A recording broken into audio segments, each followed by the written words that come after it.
Hello guys, मैं आपका दोस्त और आप सुन रहे हैं एके हॉरर स्टोरीज। आज का कहानी का नाम है ट्रक ड्राइवर और हाईवे की सुंदर चुड़ैल की आत्मा, भाग 2।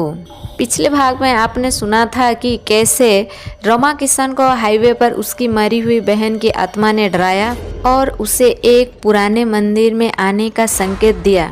ट्रक में अचानक अजीब घटनाएं होने लगी और फिर उसका मरा हुआ भाई उसके सामने खड़ा था। तो चलो फिर आज इसका दूसरा भाग सुनते हैं। रमा किसान की दिल जोर जोर से धड़क रहा था। सामने खड़ा उसका भाई राजू, जो 1 साल पहले उसी हाईवे पर रहस्यमय तरीके से गायब हो गया था, अब उसके सामने खड़ा था। उसकी आंखें लाल हो रही थी। चेहरा इतना ही मासूम था जितना तब था जब वो दोनों गांव में एक साथ खेला करते थे। भैया, तूने मुझे अकेला क्यों छोड़ दिया? राजू की आवाज़ में एक अजीब दर्द था। यह सुनकर रमा किशन का कलेजा फटने लगा। आंसुओं से भरी आंखों में वो कांपते हुए आगे बढ़ा, लेकिन जैसे ही उसने हाथ बढ़ाया, राजू की आंखों में एक डरावनी चमक आ गई और वो धीरे धीरे हवा में घुलने लगा। राजू रुको, मुझे माफ़ कर दो, रमा किशन ने ज़ोर से चिल्लाया, लेकिन जवाब में केवल सन्नाटा था। सड़क पर दूर दूर तक कोई नहीं था, सिर्फ झिंगुरे की आवाज़ और तेज़ी बहती ठंडी हवा जो उसकी हड्डियों तक सिहरन पैदा कर रही थी।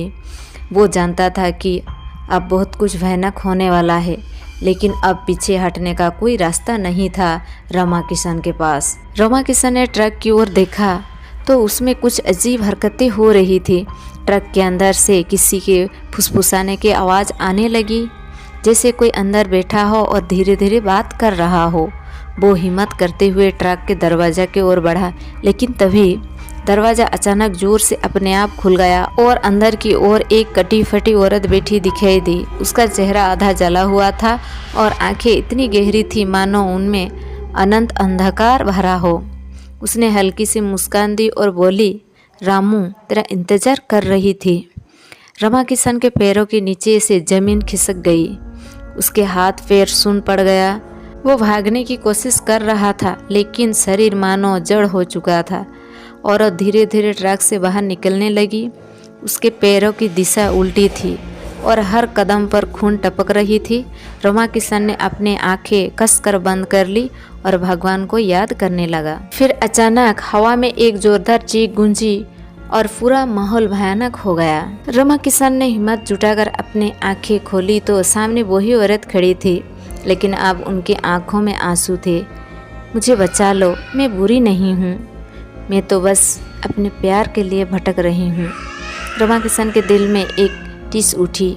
उसे याद आया, यह वही जगह थी जहाँ कभी एक औरत की जलाकर मौत हुई थी।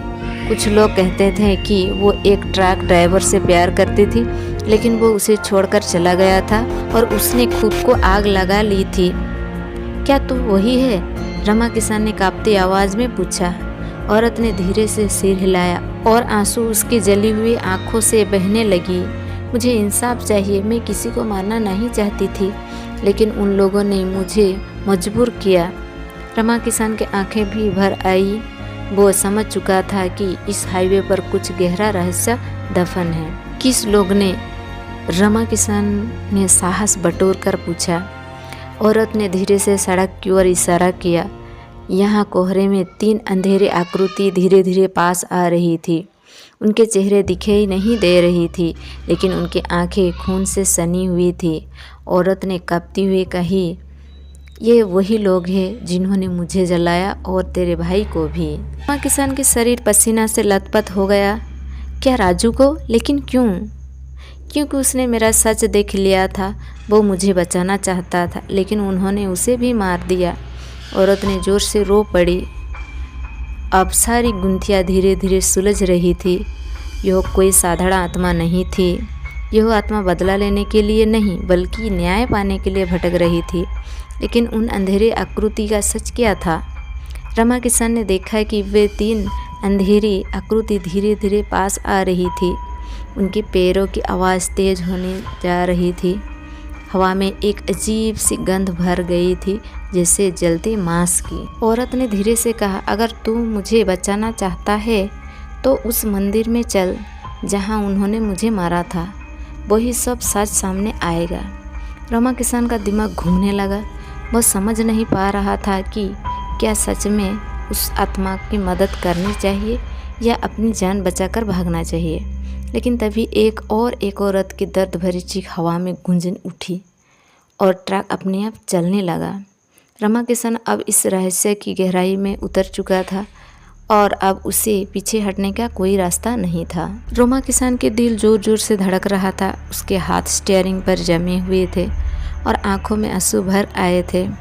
यह हाईवे उसके लिए किसी बुरे सपने से कम नहीं था। 1 साल पहले जब उसका भाई की मौत की खबर आई थी, तब वो खुद को कभी माफ़ नहीं कर पाया था। आज अचानक तूने मुझे छोड़ दिया था, मैं बहुत डरा हुआ था। राजू की मासूम आवाज़ हवा में गूंज रही थी। रमा किसान ने अपने भाई को हमेशा अपनी ताकत माना था, लेकिन आज उसकी यादें ही उसकी कमज़ोर बन रही थी। ट्रक की खिड़की के बाहर देखते हुए उसने मन ही मन कहा, राजू, मैं तुझे इंसाफ दिलाऊंगा, चाहे मुझे अपनी जान ही ना क्यों देना पड़े। लेकिन मन में सवाल ये भी था, क्या वो सही कर रहा था? कहीं यह कोई भटकती आत्मा का जाल तो नहीं? रमा किसान ने ट्रक आगे बढ़ाया और मंदिर की ओर चल पड़ा। लेकिन जैसे ही वो मंदिर के करीब पहुंचा, ट्रक अपने आप रुक गया। इंजन जोर जोर से घरघराने लगा और हेडलाइट्स अपने आप जलने बुझने लगी। अचानक ट्रक के शीशे में वही सफ़ेद साड़ी वाली औरत दिखाई दी, लेकिन इस बार उसका चेहरा और भी डरावना था। गालों पर जले के निशान, आँखों में बहता हुआ खून और गले में फंसी के फंदे का गहरा निशान। रमा किसान चीख पड़ा और ट्रक से बाहर कूद गया। जैसे ही उसने पीछे मुड़कर देखा, औरत हवा में तैरते हुए उसके सामने आ गई। वो हंस रही थी, लेकिन उसकी हंसी में एक खौफनाक डर था। रामू, भाग मत, तुझे अब सच जानना होगा। औरत की आवाज़ में तेज और गूंजदार हो गई। अचानक मंदिर के दरवाजे जोर जोर से खुद ब खुद खुलने लगे और अंदर से लाल रोशनी बाहर आने लगी। रमा किसान को लगा कि उसका पैर के नीचे अब ज़मीन ही नहीं है, लेकिन अब वो पीछे हटने वाला नहीं था। आज का कहानी यहीं पर ख़त्म होती है। कल इसका अगले भाग आपको रात 8 बजे के बाद इसी चैनल पर मिलेगा। अगर कहानी आपको अच्छा लगी तो लाइक, शेयर, सब्सक्राइब कीजिए। धन्यवाद।